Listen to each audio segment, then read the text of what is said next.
ఓం శ్రీ గురుభ్యో నమ. ఓం శ్రీ గణేశాయ నమ. శ్రీమాత్రే నమ. డే 4 కూష్మాండ అమ్మవారి పేరు స్వరూపం లలితా త్రిపుర సుందరి దేవి. ఈరోజు అన్ని గొప్ప రోజులే, ఈరోజు చాలా ప్రియమైనది. అంటే ఈ కాన్సెప్టే చాలా అద్భుతం. మనకి మేజర్ అంటే నేను చాలామందితో ఈ కరిషియర్ రన్ చేయడం వల్ల, అంటే ఈ ఫీల్డ్లో ఉండడం వల్ల ఈ ఆధ్యాత్మిక స్పిరిచువల్ డిస్కషన్స్ అనేవి డిఫరెంట్ పీపుల్తో జరుగుతూనే ఉంటాయి. అందులో నేను 2 టైప్స్ ఆఫ్ పీపుల్ని అబ్జర్వ్ చేస్తాను.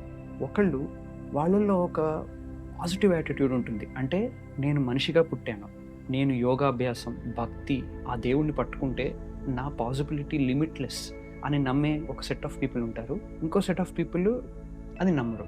ఇది ఈ ఫస్ట్ సెట్లో ఉండడం భక్తి యోగాలో చాలా ఇంపార్టెంట్. అంటే మనకి పురాణ కథలు, ఇంతమంది ఇన్ని గొప్ప భక్తుల కథలు ఇవన్నీ మనకు చెప్పింది ఎందుకు అంటే అవన్నీ సక్సెస్ స్టోరీస్ అనమాట. అవన్నీ కేస్ స్టడీస్. ఇదిగో ఈ మార్గంలో నువ్వు నడుచుకుంటూ వెళ్తే you don't use to ask for small things like నా పిల్లలు బాగుండాలి, నా జాబ్ బాగుండాలి. ఇది కాదు, this can give you infinity. అంటే మనకి యోగాలో చెప్పినట్టు అహిమ గరిమ లహిమ ఇట్లాంటి అష్టసిద్ధులు, నీకు నిజంగా భగవంతుడు ప్రత్యక్షమవడం, ఇట్లాంటివన్నీ కూడా దీనివల్ల సాధ్యం. ఈ భక్తి మార్గం వల్లే సాధ్యం. అండ్ అదేదో అది ఒక స్పెషల్గా ఆ పుట్టుకు ఉన్న వాళ్ళకే మనకు కుదరదు అలా కూడా ఏం లేదండి. Anybody who is pursuing it is capable of achieving it. అంటే ఈరోజు మనం అమ్మవారి ముందు కూర్చొని we are going to ask her, నాకు ఒక పాజిటివ్ గ్రోత్ యాటిట్యూడ్ నాలో పెంచమ్మా. అంటే let my mind be open to possibilities. ఇప్పటిదాకా నా లైఫ్లో జరిగింది, లేకపోతే మన చుట్టూతా పీపుల్కి ఏదైతే పాసిబుల్లో అదే పాసిబుల్ నాకు కూడా, నేను అంతకు మించి వెళ్ళలేను అని అనుకోవద్దు. మన చుట్టూతా మనము మిరాకిల్స్ చూడకపోయి ఉండొచ్చు, మన చుట్టూతా మనము దేవుడిని సాక్షాత్కరించగలిగే మనుషుల్ని మనం చూడకపోయి ఉండొచ్చు, లేదా చూసినా వాళ్ళని మనం గుర్తించకపోయి ఉండొచ్చు. కానీ మనము ఇప్పుడు గుడికి వెళ్ళాము, ఒక 100 మంది 1000 మంది భగవన్ దర్శనానికి వెళ్తున్నాను, గుడిలో మనము వెళ్తున్నాం, అందరూ వెళ్తున్నారు, గర్భాలయానికి వెళ్ళి బయటకు వచ్చేస్తున్నారు, మనము వెళ్తున్నాం. ఇంకొక 2 నిమిషాల్లో మనకు కూడా దర్శనం అవ్వబోతుంది. ఆ దర్శనం, ఆ క్షణం నేను స్వామిని చూస్తాను, చూడగలను అనే పాసిబిలిటీ మైండ్లో ఓపెన్గా పెట్టుకోవాలి.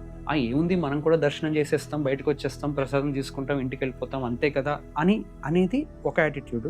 లేదు, ఏ క్షణమైనా ఆ స్వామి చెయ్యిచ్చి నన్ను పట్టుకోగలరు, ఏ క్షణమైనా నా జీవితం మారచ్చు, ఏ క్షణమైనా నేను మహాభక్తుడిగా మారచ్చు, నేను అంచులుగా నేను అటువైపు మూవ్ అవ్వగలను అనే పాసిబిలిటీ ఈ డే 4 అన్నమాట. సో చాలా ఇంపార్టెంట్. భక్తి మార్గం అనేదే it is a emotional part. ఇప్పుడు మెడిటేషన్ ద్వారా, క్రియాయోగా ద్వారా, లేకపోతే కర్మయోగ ద్వారా వెళ్ళే వాళ్ళకి వేరే వేరే యాటిట్యూడ్స్ ఇంపార్టెంట్. కానీ భక్తి మార్గంలో ఉన్న వాళ్ళకి, దేవుణ్ణి నమ్మే వాళ్ళకి ఈ పాజిటివ్ యాటిట్యూడ్ అనేది చాలా ఇంపార్టెంట్. ఎందుకంటే మన చుట్టూతా ఉండే ఏ స్ట్రగుల్ అయినా, మనకుండే ఏ ఇబ్బంది అయినా, నథింగ్ ఈజ్ బిగ్గర్ దాన్ దైవశక్తి, నథింగ్ ఈజ్ బిగ్గర్ దాన్ ఈశ్వరుడు ఆర్ అమ్మవారు. కాబట్టి at any moment they can pull this out of it.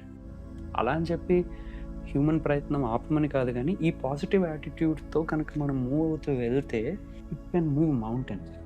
So అది మనం ఈరోజు ఆ అమ్మవారి కథలు పట్టుకొని మనం నిత్య పూజ అన్నీ అయిపోయిన తర్వాత ఒక 10 నిమిషాలు దీని మీదే మనం ఫోకస్ చేయాలి.